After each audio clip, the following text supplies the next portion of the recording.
Unity of Houston is an inclusive church where we seek to understand and live the teachings of Jesus and other spiritual masters.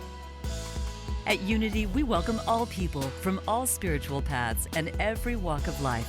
We celebrate the diversity of our city and of our world, and we teach love, tolerance, and oneness, seeking to live in harmony with open minds and open hearts. Wherever you are in your spiritual path, you are always welcome at Unity. Join us and discover that the life of your dreams is already within you.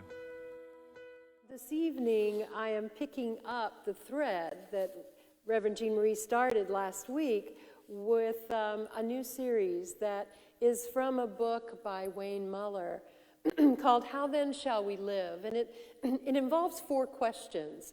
And each week, we are working with a different question. Last week, Reverend Jean Marie worked with who am I? Like trying to discern what am I, who am I, what makes up my identity. And she explored that beautifully, just did a wonderful 360 on exploring that notion. Well, this week, it's my privilege tonight to talk about what do I love?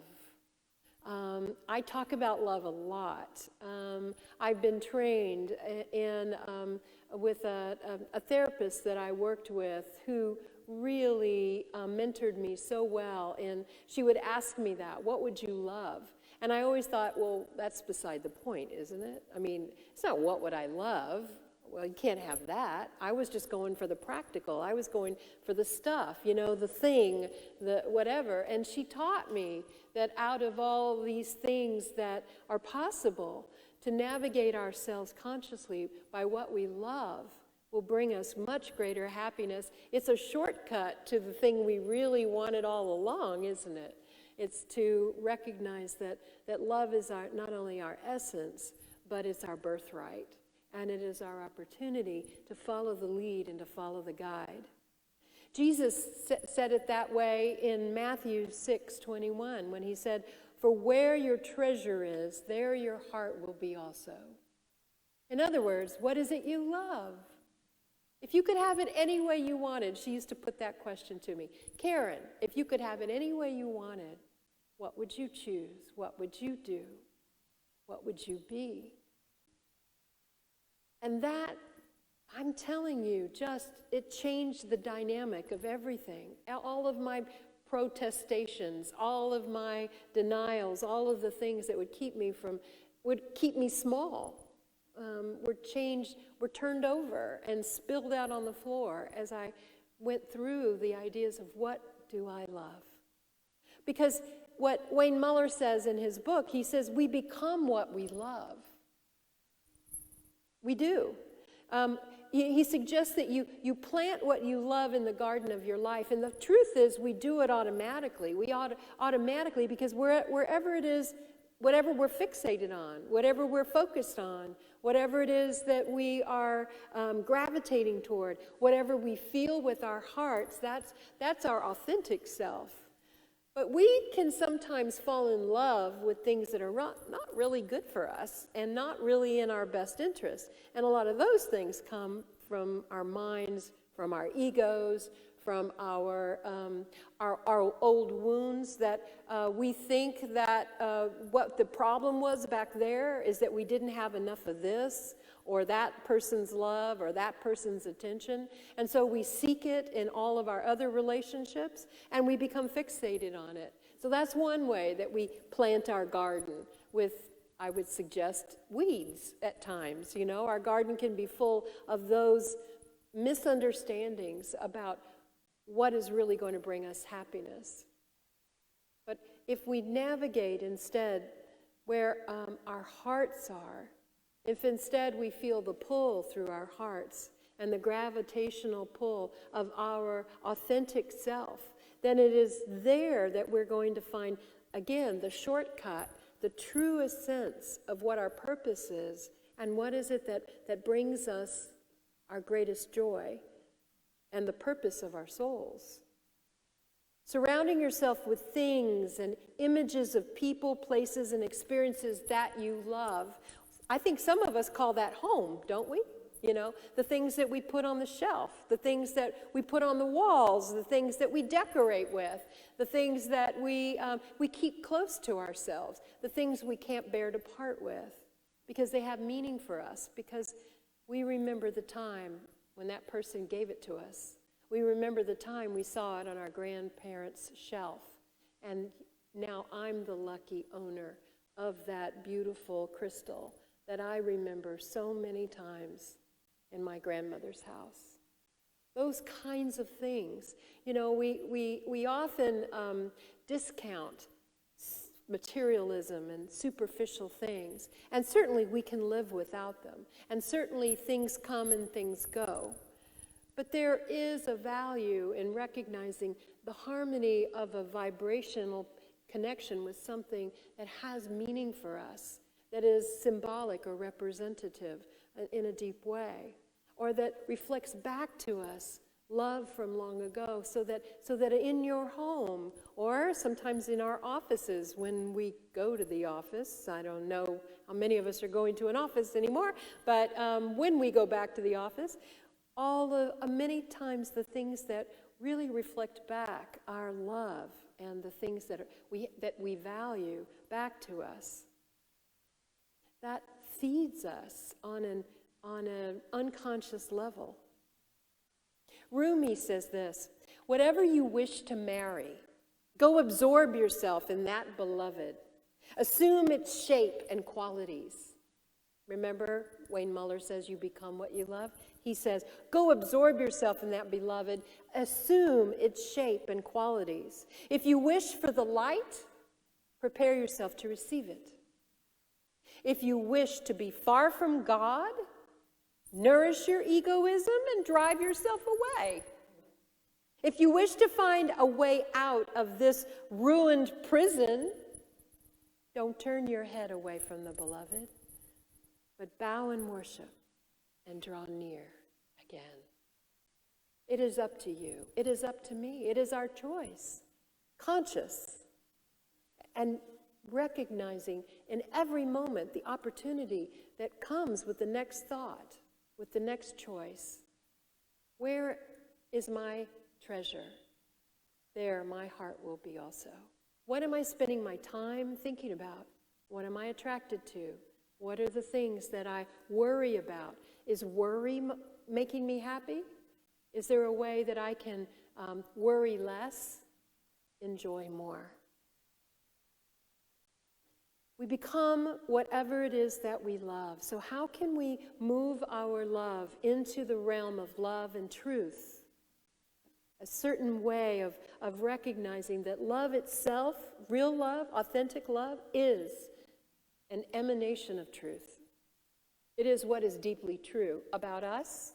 It is our truth. It is our essence. It is the power that moves through us. Love shows the way to what is deeply true within us. It shows us the way to what will complete us in this life as well. What is the passion that you have? What is it what's next up for you to learn or to heal or to become? What is drawing you to a person or to a role or to a way of expressing or being in the world, to be of service in the world? Where is your love? Where is it leading you next? Love shows us the way to what is deeply true within us. Whatever it is we love, whatever is lovable about us, our authentic selves radiate truth and attract the hearts of others. Your partners, your future partners in endeavors of creativity and of being in the world. A lot of times people come to me all upset about needing to know what their purpose is, and they don't know how to get started. And the truth is, it's rarely that we need to go out there all by ourselves and carve a path in the woods. It is more often that we need to find others who are already doing whatever it is that's calling to us, and find ourselves in their apprenticeship to begin to learn from them, to invite them in as partners, to collaborate together, to create the thing that you were wanting in your life, and to do more of it. And that companionship and partnership will take you in places you would never have known to go by yourself. It isn't a lonely job that you need to find. It is, in fact, a way of expressing your authentic heart. And the more you let that beam of light come out of your own heart, the more you'll draw to you those partners. Wayne Muller says, every person you touch, every act of kindness, every gesture born of your love can uncover something deeply true within and around you. And with each act of truthfulness, you touch a deeper chord in yourself and others. Truth is the key. Honesty. Truth with yourself first. Truth that speaks through you in everything that you do. Ralph Waldo Emerson says, our life is an apprenticeship to truth. That around every circle, another can be drawn. And under every deep, a lower deep opens. We are constantly evolving and unfolding. We're not done yet. There's no graduation ceremony of this human life and say, congratulations, fully human. You did it. Run out there and be human now. You know, it's like, no. The very nature of our humanity is, in fact, our evolution. It is our evolving. It is our growing. And we do it in community. We do it with one another. We do it in the circle of love and what love draws into our lives. Wayne Muller says another pairing up, besides love and truth, is love and attention. He says, what we focus on, our hearts resonate with, and we become identified. So whatever it is that we're focused on, whatever our attention is on, we become more like it, and we begin to attract more of it to us. Meister Eckhart says, the spiritual life is a process not of addition, but of subtraction. So what that means is not that you need more and more people or more and more stuff, although that might come into your life. What it really is about is that the spiritual life becomes solidified, becomes focused, becomes clearer, such that you realize that all of these things are nice, but none of them are permanent. But there is something permanent inside of us. There is something eternal inside of us that already stripping away all of the ego and all of the ideas that we have about who and what we are and what we're not and what we need to be complete. All of those things are the things that get in the way, and that when we finally move back deeper into the treasure of our heart, the authentic self, the place through which love flows, that in that moment we realize it's really very simple.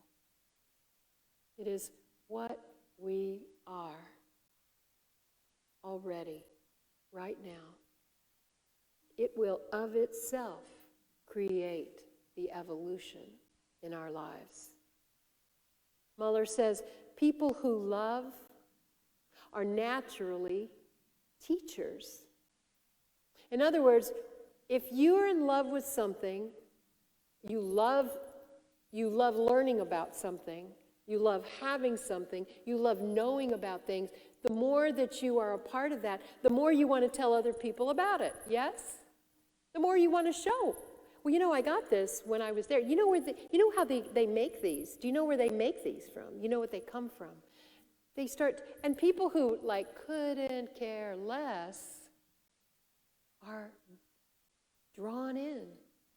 They learn something at your hand, not because what you're saying is so amazing, although it might be, but rather because you are so in love with it that your love becomes an attractant for their attention, and they grow in that awareness with you.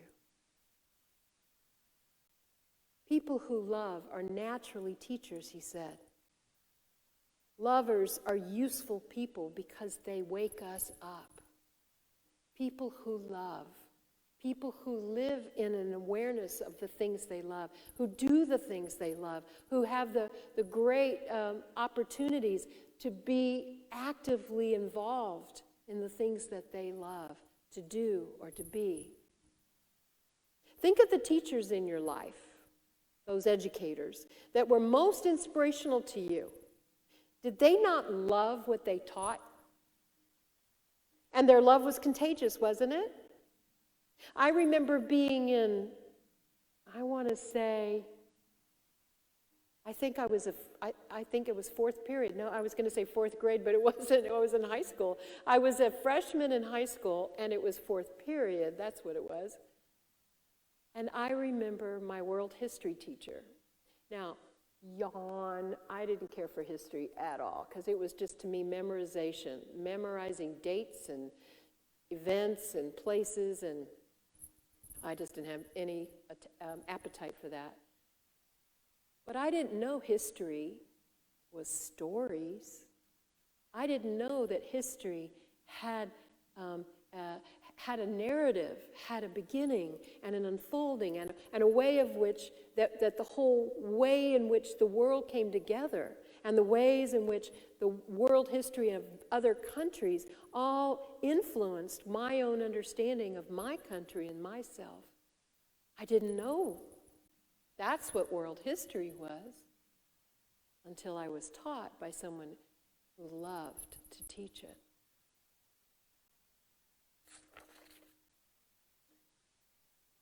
Those of us who have love find ourselves in a place of constant, how would you say it? When you get to do what you love, you are constantly, what word would you use? You're just always in this idealized space. And I don't want to overstate it, because naturally there's ups and downs, there's good days, bad days, hard work and easy work and all those kinds of things. All of that comes in. But for the most part, you're always engaged in something that is, your attraction is the thing that you love, and you love to be about it. Love also has a language.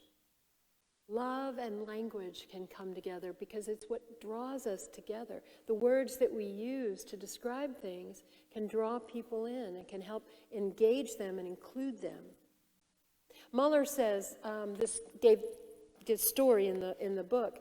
He said that Christina was born prematurely as an infant and put into an incubator whose oxygen supply failed while she was in it. And because of that, as a result, she lost her hearing. As a young child, she learned how to read lips and developed her speech amazingly well for someone who had lost her hearing from birth. At 35 years of age, she attended a retreat with the author, Wayne Muller, and he said that as she introduced herself, that she told him that she would have to keep her eyes open to read his lips, to follow the guiding meditation that he was leading. And they did several meditations together that way. After a few meditations, the discussion was about what we love, he said. And she shared, I love language. I love to be able to speak, to communicate. I even learned French because it feels so good in my mouth. She went on, I love breathing. You see, when I was in the incubator, I couldn't breathe because there was no oxygen. So now I love my breath. Every breath feels like a beautiful gift. I'm so grateful for my breath. That right there is a spiritual teaching from a highly evolved individual who has been through some challenges in her life and has come full circle to knowing what's really important and what the benefits of what really matters. Remember, Meister Eckhart said, spiritual life is not addition but subtraction. You lose something, but you gain so much more with the right heart, with the right attention, the right amount of love.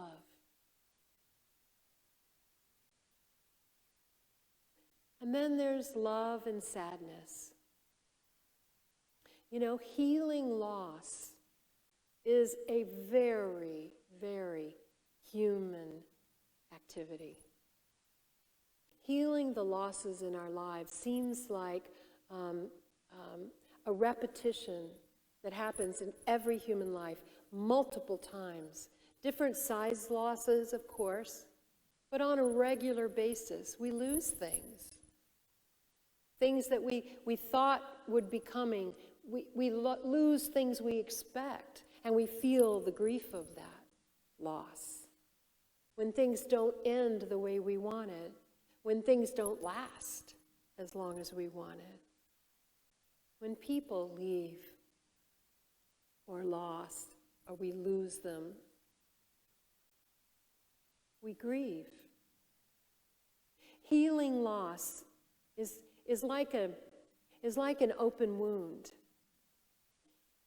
We find that if a loss continues to be painful and difficult and challenging and becomes a burden that we can't seem to get around or to get past, if it can't heal after a long time, it's like an open wound in our body.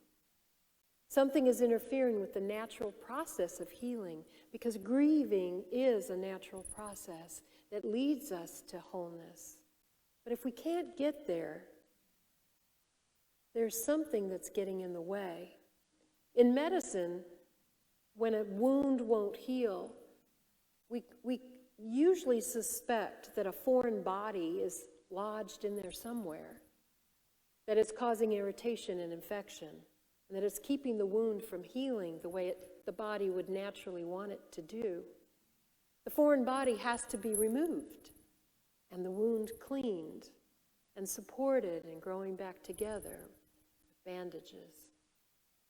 Our thoughts or beliefs, our expectations can create foreign bodies or unforgiveness in the wound of the heart. Our grieving can keep us stuck.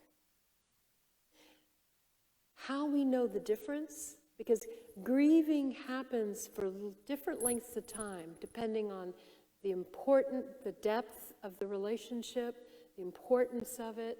It matters how much support we have and permission sometimes to be able to let go of things, to be able to feel our love again.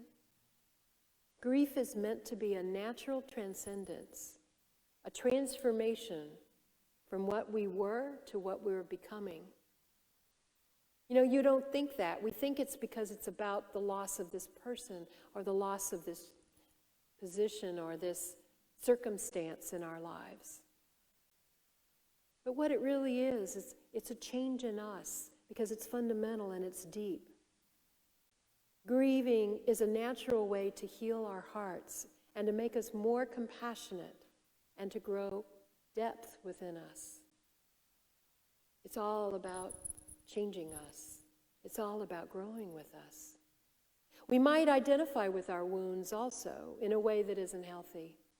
Becoming aware of our deep feelings and beliefs surrounding our wounds is important and takes time to focus on them and to feel them completely, depending on the depth of the wound.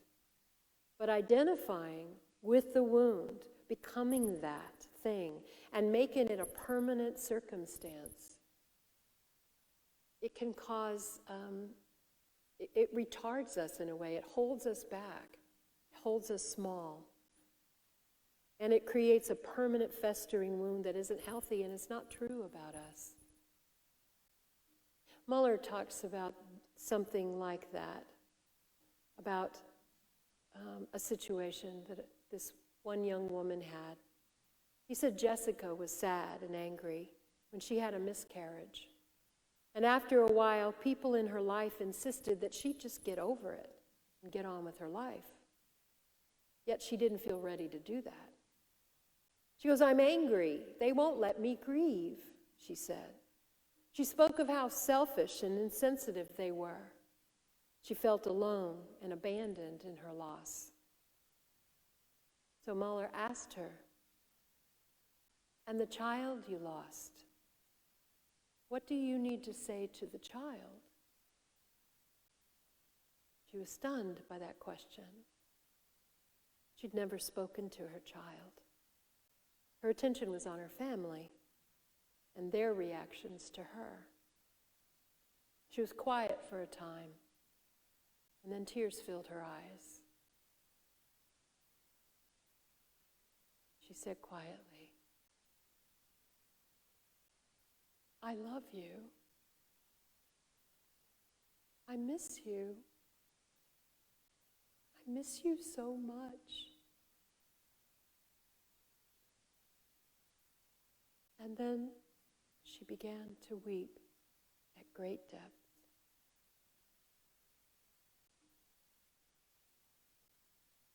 Love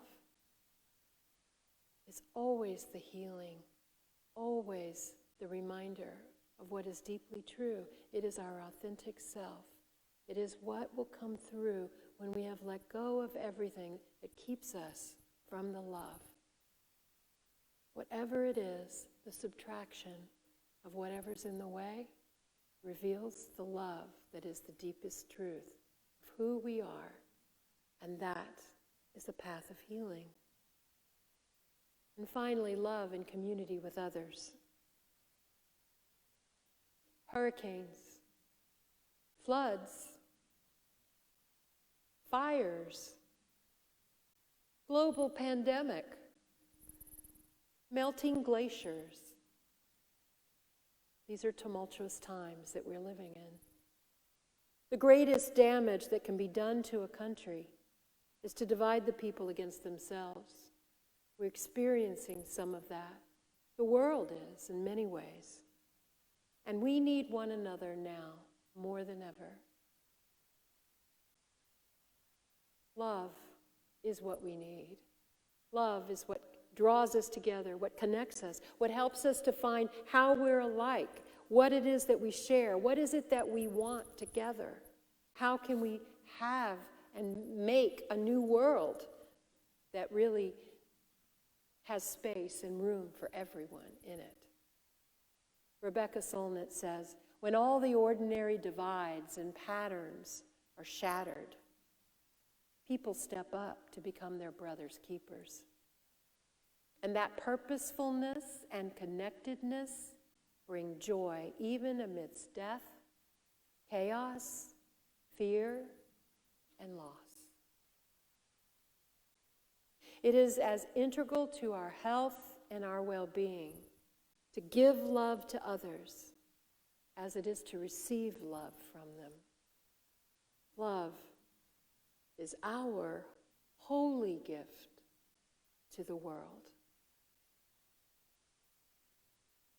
Willa Cather said it like this. She said, where there is great love, there are always miracles. Namaste. Thank you for watching this message today. I'd like to invite you to join us in person here on campus at Unity of Houston for Sunday morning or Wednesday evening services. If you can't be with us here on our campus, you can still join us live on Facebook or on our website, unityhouston.org, Sunday mornings at 11 a.m. Central.